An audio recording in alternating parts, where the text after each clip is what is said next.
Thanks again for joining. And I'd like Coach Martin to start with a brief opening statement, and then I'll call on everyone for questions. Yeah, really happy for Patrick Sellers and his team. As a coach, I'm jealous because that's what we all used to have. Is you brought guys in, you take over a job, you brought guys in, and you learn how to win together. And then once you learn how to win together, then you can create a competitive spirit where you don't care about individuality, you don't care about the moment, you just stay disciplined and make the play. And that's what college basketball used to be about. So I'm really happy for Patrick. I root for him. He's a friend. It's, 6 or 7 guys have been together for 4 years, top 7 that is. That's what college sports used to be. They've got a competitive spirit, a united competitive spirit. We don't. And so that's why they got the win today. I don't want to use the word regress, but are you maybe frustrated with maybe how slow things are taking for your team to develop here early on in the year? No. It's just, when you shoot 8 air ball layups to start the game, and then coming down the stretch, we're down and we figure out a way to take the lead. Don't ask me how, but we did. And then we got 1 stop the rest of the game. From the second we took the lead, I don't know how much time there was on the clock, we got 1 stop the rest of the game. And they called it a travel, and it should have been a foul. We fouled. Whoever it was, I don't know which referee it was, called it a travel on their center. Our resolve to match every team we've played that's got a group of guys that have been together, that has senior and has that edge to them, we can't get over the hump against. And these guys are good. We tried to tell our players that these guys are good. These guys, you don't go into St. Joe's, who's preseason pick to win the A-10 and win. You don't go into Providence and have the lead the whole game and lose it at the end because you're lucky. You earn those things, and they're good. And they've got a united. They're connected. We're not connected. And if we're not going to have that competitive spirit, and then we're going to shoot 4 for 8 for 28 from the two guards, it's going to be hard to win. And we're getting nothing out of our center spot. Nothing. It's a 0. And it's we got to figure it out. We don't get to pick and choose what guys we're not happy with and sign somebody else right now. It's who we signed. It's who we believe in. We got to figure it out. I might have to play one of those 2 freshmen that I haven't put in the game. May give those guys a chance to see if they give us a chance. You just mentioned the play at the center so far. How big is the absence of Daniel Sanford? He's averaging close to a double-double, and I just don't like their guy's been together for 4 years. He's a guy that's been with me for a couple of years. One of the guys that's been unbelievable in our locker room to try and help this team grow, move forward to the question about regressing, has been him. And that's why I changed the starting lineup and moved him to the center spot, because he was doing things that weren't getting done. But he's down, so it is what it is. We gotta make it work with what we got. We gotta do our jobs as coaches, and the players have to figure out a way we just have to be more competitive. We're too cool.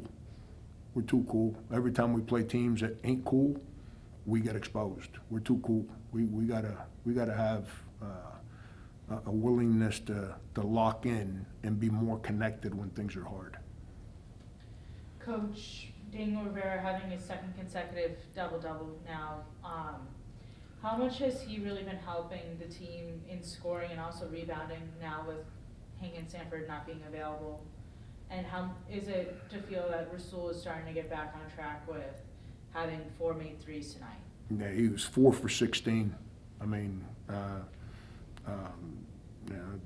don't know. I ain't worried about stats. I ain't worried about made threes. I'm not worried about double doubles. I'm worried about us figuring out a way to have guys that want to compete against competitive people. When we play teams where our manpower is not greater than theirs individually, then you gotta be united, connected, and resilient, and we're not right now. All these teams that I'm telling you about have all, La Tech,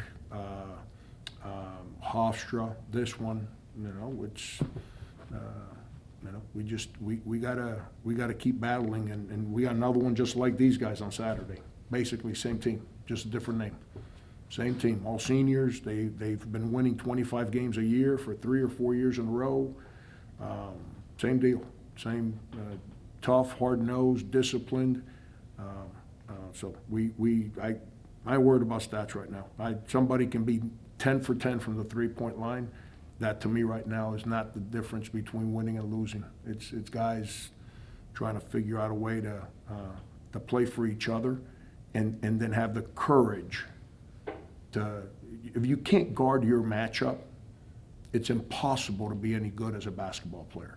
And right now, I don't have a single guy that can guard his matchup when we play real dudes. I call them dudes. Like, oh, here's a Don Brown line for you, dudes. So when we play against dudes, we can't guard our matchups. And so you're always scrambling defensively.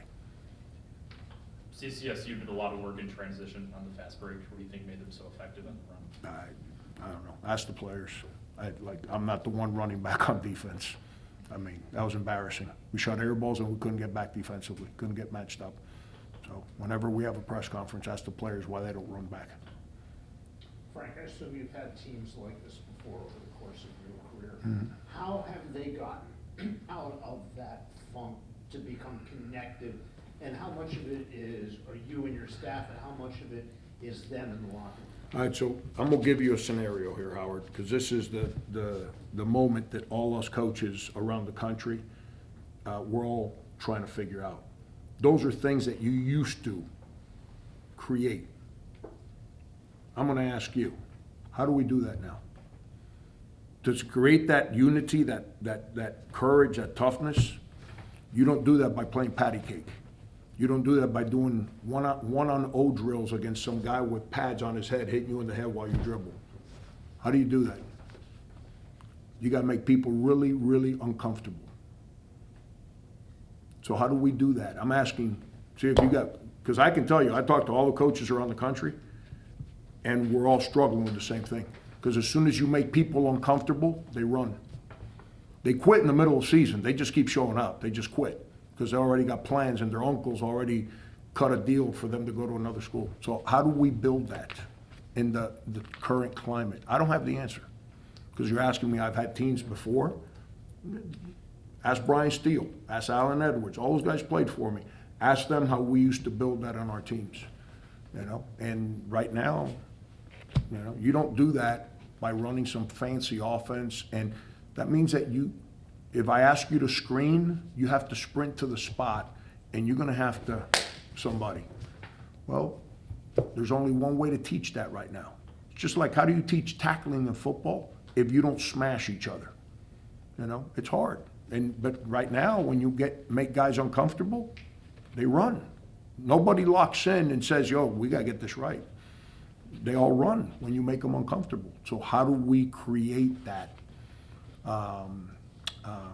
You know, I thought we recruited the right guys. I'm not sitting here saying that we're gonna throw in the towel. Like, you know, we've played some good teams. Are we gonna figure that part out to be able to get over the hump and start winning some of these games that are hard-nosed competitive teams, because that's who you gotta beat if you wanna try and play on the last day of the Atlantic 10 tournament.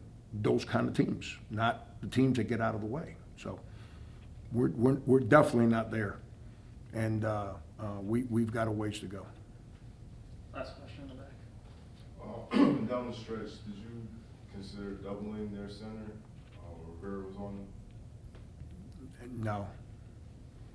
No. He came to the bench and he said, man, I don't know why I can't do this. It's like it's on me. I'm like, yeah, but the other 38 minutes of the game, tell me one guard that defended somebody on their team. You know, That's the resolve I'm talking about. There's a discipline there. So if I'm guarding you and I let you catch the ball at 3 feet, you're probably gonna score. So I gotta do my work before you get to that 3-foot mark. That's that competitive spirit, that discipline that you have to, I know what we teach, and I'm not sitting here throwing up one player or players under the bus. We didn't do it. And give them credit. They got the ball wherever they wanted. We couldn't disrupt them, and they threw it to that guy in there. And so it's I'm not a big believer in doubling the post. It's never been my thing. We were the #1 post defensive team in South Carolina with 6'5" power forward and a 6'7" center playing in the SEC because our perimeter defense was good. Because guys that defended the low post didn't just stand behind people and let them catch it. You know, I try to teach the same things now that I used to teach back then. So it's, you know, we just, we're worried about all the wrong things right now. And we were pretty good with that leading into our last game. And obviously today we're back to being cool and worried about A, B, and C, but we're actually at the end of the alphabet. So we're not worried about the right things. Thanks, everyone. Thank you.